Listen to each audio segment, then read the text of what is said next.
Well, happy Friday, everyone. I wanted to come to you with one more installment this week of what I learned this week.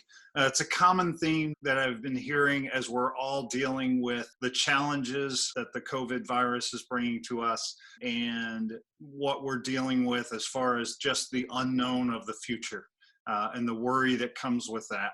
I keep hearing the same theme over and over, and it's come to me from three different sources over the last week or so. The first is Jeb Blount, somebody I've mentioned before.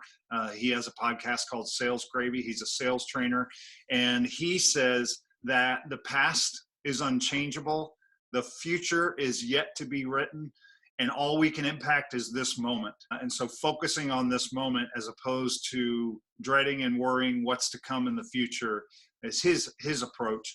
Another was a pastor that I listened to last Sunday who basically said, we've got today, that's all we can impact, and God's got tomorrow. And so it's just one more source that's telling us to focus on what we have in front of us today. For me, that means the next 24 hours, just trying to impact the next 24 hours. And then lastly, I was listening to a podcast during a run yesterday that an ultra runner was on. Ultra running is anything from 30 miles to 100 miles and beyond. And this runner was talking about when he's in the midst of a long run like that or a long race of 100 miles, he'll tend to find himself focusing on just the next 10 minutes.